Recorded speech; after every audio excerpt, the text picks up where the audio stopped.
मेरा ख्याल है कि अली अमीन गंडापुर को यहाँ तो हलफ उठाने के 1 महीने के अंदर, यहाँ हलफ उठाने से पहले ही 9 मई में सजा हो जाएगी। उनके ऊपर 26 मुकदमात हैं जिनके ट्रायल शुरू हो जाएंगे और उनको सजाएं हो जाएंगी और वो नाअहल हो जाएंगे। मुझे नहीं लगता कि वो कोई केपी के लंबे वजीर आला हो सकेंगे। उनको जब 9 मई में मुलव्वस हैं, इमरान खान ने गंडापुर को केपी का वजीर आला नामजद करके दरअसल केपी से अपना इक़्तिदार खत्म कर दिए। अगर इस तरह वो केपी को होल्ड नहीं कर सकते, केपी की वजारत आला को नहीं रख सकते।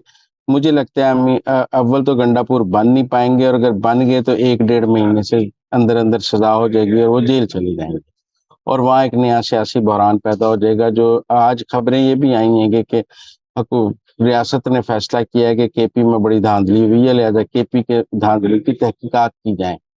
तो मुझे तो ऐसे लगता है कि जैसे गंडापुर भी उड़ जाएंगे और कुछ सीटें भी उड़ जाएंगी, और नतीजतन जो केपी का सियासी मंजरनामा है वो अगले 3 माह में मजीद बदल जाएगा।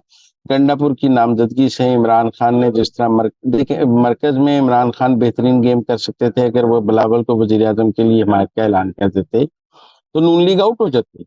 लेकिन उन्होंने नहीं किया और नून लीग की लॉटरी निकल आई। आज उन्होंने गंडापुर का ऐलान करके दरअसल केपी से भी अपना इक़्तिदार खत्म कर दिया है। मुझे नहीं लगता गंडापुर को केपी के लंबे वजीर आला हो सकते हैं। उन्हें 9 मई के मुकदमात में सजाएं हो जाएंगी और अब वो सजाओं का अमल तेज हो जाएगा। ये तो आपने बता दिया कि अमीन गंडापुर को सजा हो जाएगी, तो क्या तहरीके इंसाफ केपीके में हुकूमत बनाएगी? ये हुकूमत तो बनाएगी, लेकिन जब सजा होगी तो गंडापुर नाअहल हो जाएगा। फिर वहाँ नया वजीर आला का इलेक्शन हो जाएगा 1 डेढ़ माह में। तब तक तहरीक इंसाफ के 3 टोटे हो चुके होंगे वहाँ, और कोई एक अभी टोटा भी तक तो अपना वैसे वजीर वो आला। रूपोश है। नहीं नहीं, वो रूपोश हैं, लेकिन जब वो आएंगे तो वो गिरफ्तार भी हो जाएंगे। मुझे लगता है ये जेल से ही वजारत आला करेंगे जितनी देर करेंगे भी।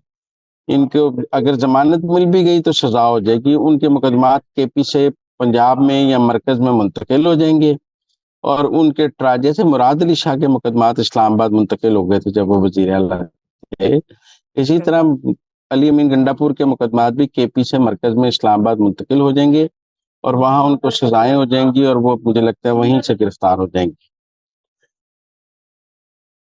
अब मुजम्मिल साहब, कहा ये भी जा रहा है, और बल्कि ऐलान किया गया है तहरीक इंसाफ की जानिब से कि पंजाब और वफाक में मजलिस वहदतुल मुस्लिमीन के साथ तहरीक इंसाफ इत्तेहाद करेगी, और केपीके में जमात इस्लामी के साथ हुकूमत बनाएगी। केपीके में तो 3 नशिस्तें जो जीत रही थी जमात इस्लामी, वो दोबारा वोटिंग की गई तो वो तीनों नशिस्तें भी हार गई है। और जो बयान आया है, तरदीदी बयान अमीर सूबाई जो हैं जमात इस्लामी के, उन्होंने कहा है कि हमारे साथ तहरीक इंसाफ का कोई इत्तेहाद नहीं हो रहा, और ना ही अहलाकी तौर पर हमारा नाम इस्तेमाल करना चाहिए तहरीक इंसाफ को। आप क्या देखते हैं? लेकिन पहली बात तो ये है कि अगर तहरीक इंसाफ ने जमात इस्लामी के साथ चलना था तो फिर इलेक्शन जमात इस्लामी के साथ मिलकर लड़ती। आपने उनके साथ सीट एडजस्टमेंट की नहीं है, तो अब इत्तेहाद आपकी जरूरत है तो आप कर रहे हैं। जमात इस्लामी पागल है। मेरा मतलब है कि सिराजुल हक साहब ने इस्तीफा दिया हुआ है, वो क्यों अब पीटीआई को शेल्टर फराहम करे, पहली बात। और फिर पार्लियामानी लीडर भी पीटीआई का आ जाएगा, तो वो क्यों ऐसा, मुझे नहीं लगता जमात इस्लामी उनको अपना प्लेटफॉर्म या शेल्टर देगी। अब जहां तक मजलिस वहदतुल मुस्लिमीन है वो दे देंगे, लेकिन इसके नतीजे में उन्हें कोई मखसूस नशिस्तें नहीं मिलेंगी। सिर्फ इतना होगा कि जो अरकान उनके मजलिस वहदतुल मुस्लिमीन ज्वाइन कर लेंगे वो अपना पार्लियामानी लीडर ले आएंगे जो पीटीआई का होगा, और बजट और अदम एतमाद में वो डिफेक्शन नहीं कर सकेंगे।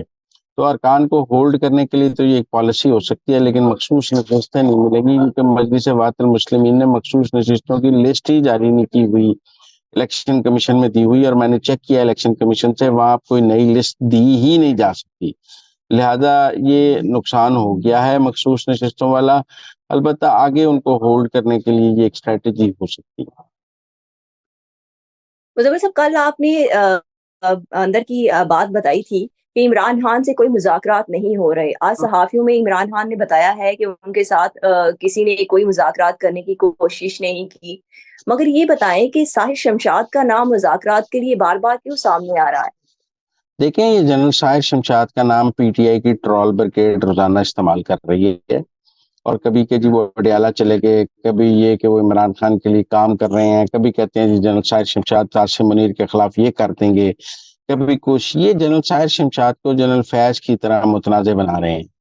और मुझे नहीं लगता कि इनको किसने ये बताया है कि जनरल साहिर शमशाद भी जनरल फैज की तरह एक यूथी जर्नैल हैं और वो इमरान खान की मोहब्बत में इस तरह डूब चुके हैं कि वो उसके लिए अपनी सारी जो अगली जर्नैली है वो कुर्बान कर देंगे। मेरे ख्याल में या तो जनरल साहिर शमशाद को केयरफुल होना पड़ेगा या इनको इसका कोई जवाब देना पड़ेगा, क्योंकि मैंने ये देखा है कि जनरल साहिर शमशाद का नाम तो ऐसे लिया जा रहा है जैसे वो पीटीआई के को हमायती जर्नैल हैं और वो आसिम मुनीर के मुकाबले पे आके खड़े हो गए हैं और ये ऐसा शो कर रहे हैं जैसे चेयरमैन जॉइंट चीफ और आर्मी चीफ की लड़ाई हो गई है और साहिर शमशाद इमरान खान को जेल से बाहर निकालने पर तगोदो कर रहे हैं, आसिम मुनीर रोक रहे हैं। ये जो फौज में डिवीजन का जो पीटीआई काम करने की कोशिश करती है, आपको याद है पहले इन्होंने जनरल बाजवा के दौर में भी एक शहबाज गिल साहब ने बीपर दे दिया था कि फौज ना बात माने ऐसी, और अब न्यूट्रल जानवर होते हैं। अब ये जनरल साहिर शमशाद के जरिए फौज में डिवीजन पैदा करने की कोशिश कर रहे हैं कि जी वो हमारे साथ हैं, आसिम मुनीर दूसरी तरफ हैं। मुझे लगता है कि पहले भी पीटीआई ने इस सारी कोशिश में अपना नुकसान कर लिया था और अब भी नुकसान कर रहे हैं। पीटीआई अपना नुकसान कर रही है। मुजम्मिल साहब ये बताएं कि बैरिस्टर गौहर ने आज अडयाला जेल के बाहर मीडिया से गुफ्तगू करते हुए कहा है कि हमारे लोगों से राब्ते किए जा रहे हैं और उनको 25-25 करोड़ की ऑफर की जा रही है।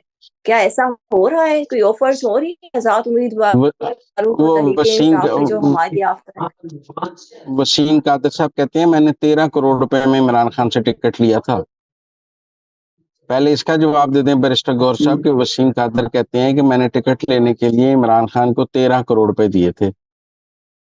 अब बताएं वसीम कादर की एफआईआर दर्ज होनी चाहिए कि नहीं होनी चाहिए कि इमरान खान ने टिकटें बेची हैं और इलेक्शन कमीशन में उस पर कार्रवाई होनी चाहिए कि नहीं होनी चाहिए? वो तो कह रहे हैं मैंने 13 करोड़ रुपए में। देखें पीटीआई के अंदर टिकटों की खरीदो फरोख्त की पुरानी शिकायत हैं।